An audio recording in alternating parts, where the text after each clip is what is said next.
bonsoir et bienvenue dans ce journal de la campagne électorale pour le second tour de la présidentielle prévu le 25 mars prochain. Je donne d'abord lecture de cette mise en demeure du Conseil national de régulation de l'audiovisuel CNRA. Vu la Constitution, vu la loi numéro 2012-01 du 3 janvier 2012 portant code électoral, notamment en ses articles LO 125, alinéa 3 et LO 63, in fine, vu la loi numéro 9604 du 22 février 1996 relative aux organes de communication sociale et aux professions de journalistes et de techniciens, vu la loi numéro 2006-04 du 4 janvier 2006 portant création du Conseil national de régulation de l'audiovisuel, vu le décret numéro 2006-830 du 14 janvier 2006 portant nomination des membres du Conseil national de régulation de l'audiovisuel, considérant les dispositions des articles LO 125 alinéa 3 et LO 63 in fine du Code électoral relative à l'équité, à l'équilibre et au pluralisme dans le traitement de l'information, considérant les articles 10 et 11 de la loi numéro 9604 du 22 février 1996 relatif au droit de réponse, considéra cependant qu'il résulte du rapport d'écoute et de suivi des services de veille de l'organe de régulation que la télévision Futur Média, TFM, a diffusé dans la soirée du vendredi 9 mars 2012 une émission dénommée BAT, au cours de laquelle M. Youssou Ndour, par ailleurs propriétaire de cette chaîne de télévision, s'est livré à des attaques contre le candidat de la coalition des FAL 2012 sans personne pour lui apporter la réplique. Considérant que de tels faits constituent une violation des dispositions du Code électoral et de la loi numéro 2006-04 du 4 janvier 2006 sur l'équité, l'équilibre et le pluralisme dans le traitement de l'information, surtout concernant des candidats en période de campagne électorale. En conséquence, après en avoir délibéré et en sa séance du 10 mars 2012, met en demeure les responsables de la télévision Futur Média TFM de veiller rigoureusement au respect des principes d'équité, d'équilibre et de pluralisme sous peine de s'exposer aux sanctions prévues à l'article 26 de la loi numéro 2006-04 du 4 janvier 2006 et d'accorder un droit de réponse à la coalition FAL 2012 dans les conditions prévues par les dispositions des articles 10 et 11 de la loi numéro 9604 du 22 février 1996. Dit que la présente mise en demeure sera enregistrée et publiée pour notifier à l'organe, puis notifier donc à l'organe de presse intéressé, donc pour l'Assemblée du CNRA, le Conseil national de régulation de l'audiovisuel. Nous en venons à la campagne électorale et nous démarrons avec le candidat Macky Sall de la coalition Macky 2012. Il a présidé un meeting à Dakar en présence de M. Youssou Ndour.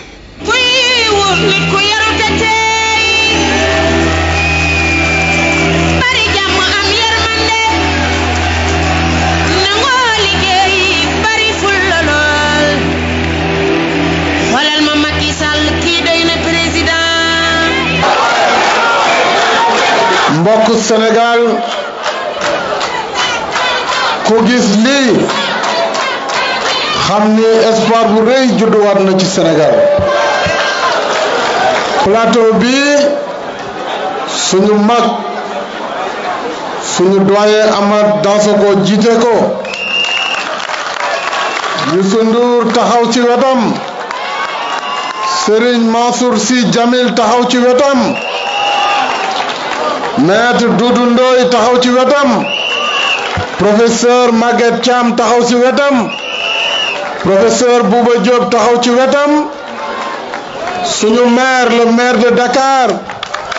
Khalifa Ababacar Sall, le candidat Mor Dieng taxaw fii, sama xarit sama rak le maire de Saint-Louis candidat Cheikh Bamba Dièye, mon jeune frère Omar Kassimou Dia, suñu jigéen professeur Amsatou Sow Sidibé suñu xarit le bâtisseur Bara Tall suñu xarit l'ambassadrice du Sénégal qui a amené la haute couture sénégalaise au-delà de nos frontières, Diouma Diakhaté suñu xarit suñu jigéen Kati Cissé Wane directrice de campagne de Benno Siggil Sénégal suñu mag Charles Gueye premier combattant qui a marqué les heures de gloire du pays qui est toujours présent suñu mag Landing Savané de AJ/PADS le très brillantissime avocat maître El Hadj Diouf bravo Youssou Ndour nag yaakaar naa ne bu ñëwuloon moom il fallait le créer parce que concept bi le concept de village électoral est un concept original, un concept exceptionnel kon Youssou gàcce ngalama daf ko def ci alalu boppam ci xaalisu boppam ci engagement boppam ci ay nitu boppam kon dama ni Youssou yaa ngi doxal partenariat li nga xamante ni noonu la ko leader yëpp doxalee wër ndombo nga wax bu ñu wëree ndombo moom foog naa ne mais dama leen di ñaan rek ngeen daane ko ndànk parce que quand même j'ai encore la pitié waaw yërëm naa ko quand même malgré tout yërëm naa ko parce que mag la da nga teg ndànk rek waaw kon mbokk Sénégal yaakaar naa ni il faut que ñu jóg mobiliser wu waat nous avons été au vote le 26 février il faut que le 25 mars kenn bañ a des ci kër yi suba teel ñu jóg en rang serré ñu voté ji ku leen provoqué bu leen ko faale les forces de sécurité sont là pour lui régler son compte parce que ñëpp lañ fi nekkal ngeen voté toog nag aux abords des centres de vote pour que kenn bañ a yàq li nga xam ni mooy suñu maanaam suñu ndam jël nañu engagement après le 25 bu ñu amee victoire danañ tabaxaat une république nouvelle et moderne boo xam ne démocratie moo fiy dox président bi du jël boppam di ko def demi-dieu wala quart de dieu waaye dana xam ne dañ ko wóolu rek jiital ko ni nga ko waxee ci alalu mbooloo ndënkaane la kon waruñu ko foye daañu fexe ba institution yi bu nekk dox wàllam justice bi dox wàllam assemblée nationale dox wàllam exécutif dox wàllam jël nañ engagement ne lu gën a gaaw bu ñu jëlee pouvoir bi le 25 mars dès la prise de fonction ci première semaine yi danañu wàññi njëgu dund gi loolu ñu ngi koy étudier équipe yi pare nañu xalaat yi xam nañu fu ñu jëm am nañu compétence yi am nañu patriotisme bi am nañu engagement bi lu mu mën a jar danañ ko def pour le compte du peuple sénégalais danañu liggéey ensemble toutes les forces vives pour aller ensemble aux législatives et ensemble servir le Sénégal loolu war na tax ku ne jóg bokk ci la nouvelle page écrite de l'histoire politique du Sénégal parce que imaginez leen benn instant mënuma ko xalaat ñu ne waxeet moo fi toogaat imaginez leen loolu fu Sénégal jëm ci yaakaar yu tas ci ay xeex yu fi am ci ay yëkkale yu ñuy bëgg a yëkkale réew mi fii démocratie la république la kon loolu rek war na tax ku ne taxawaat laxasaayuwaat ensemble ñu demaat ci parce que nous avons déjà gagné, nous avons déjà 65%. dañuy confirmer maa ngi sant ñëpp di gërëm ñëpp.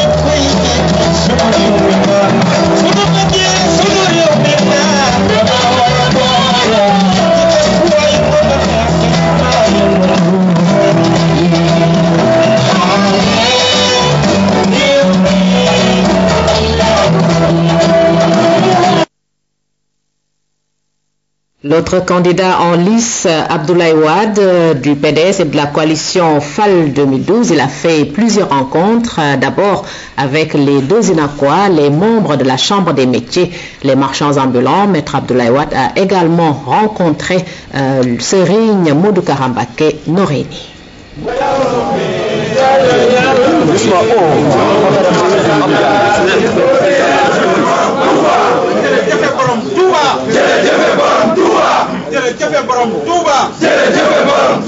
maa ngi nuyu sëñ Modou Karambake di nuyu kilifa yi fi nekk yëpp personnalité politique yi di ko gërëm ci ni mu ma teertoo ak li mu wax man sama diggante ak moom dafa nekk lu jiitu sax ñu xamante ci bàyyam la woon ca Daaru Musi fii xam na mosuma dugg Daaru Musi génn te ci moom laa doon mujjee waxtaan ak moom moo di ma yeb booba temps nekkuma amu parti konte nag moom bi ma demee bi mu ne ma xam ne feeñ na nekk personnalité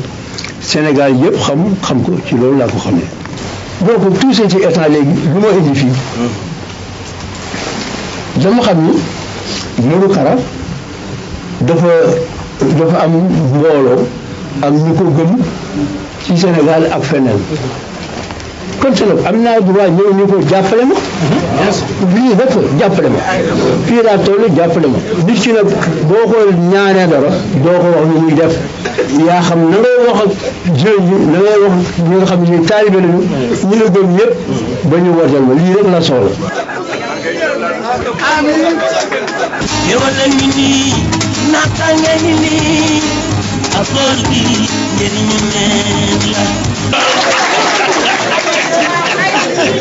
kon nag asalaamaaleykum daje woon nañu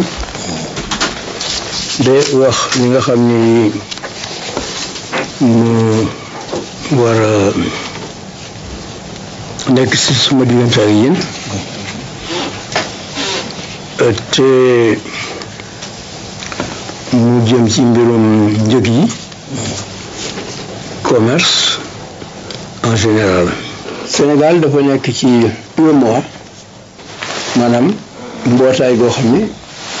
Afrique de l'Ouest noo bokk di defar xaalis CFA foofu nag ñu décidé fa def loo xam ni moom la ñuy wax taxe conjoncturelle fii nu toll léegi nag kenn mënu ko wàññi te demuloo foofa nga changé loo ñi taxe bi de bokkoon naa bokkatuma mu nekk mbir yoo xam ni boo koy wax wala nga koy def da ngay mesurer conséquences yu baax waxuma ne kenn mënu ko de waaye bés boo koy def waa réew mi na nga leen expliquer exactement lii lu ma ko defee bu muy jur foofu rek la mbir mi ne mën nga ko ku nekk mën nga ko mën ngaa fekk ponkal mu dem nga danaa ko mbéj mën nga ko waaye na la xam loolu muy jur loolu rek la mbir mi rek du leneen loolu nag responsabilité boo xam ni kuy yor réew war nga ko xalaat ba xam ne ndax loolu am nga droit def ko wala déet wala est-ce que loolu mbirum réew mi la wala mbirum menn président la wala mbirum gouvernement voilà lii daal moo tax ma ne woon danaa daje ak yéen pour expliquer leen ci ñaar wala ñetti point la. asalaamaaleykum di nuyu Maguette Sow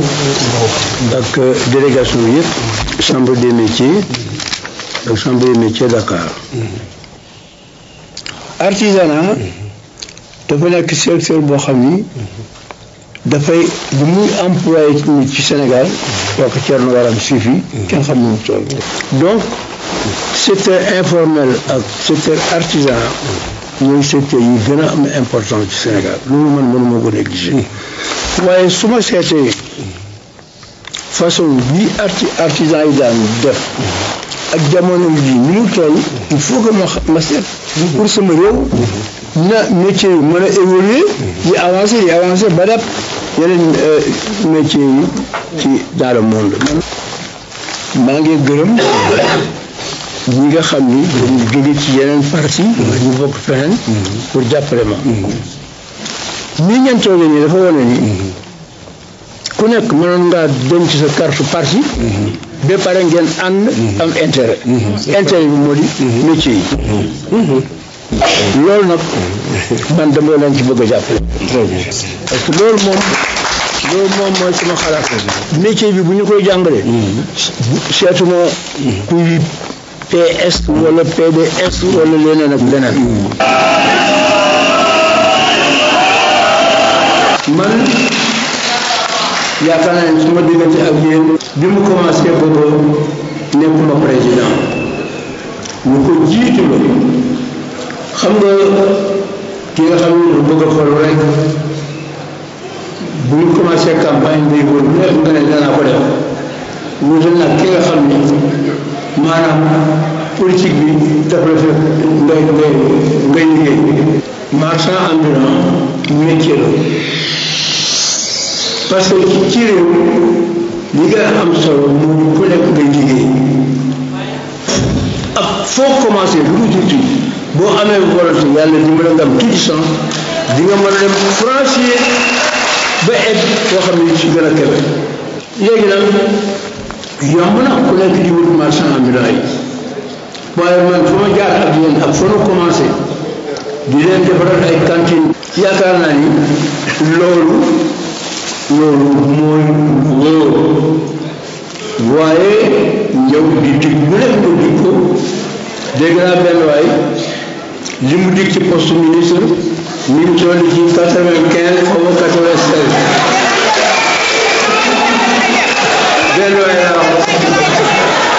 benn waay laa wax dama suñu ko kenn ma xam ni rek alors léegi daal wolof ñeneen li ci suñu kanam rob lu ñu bëri.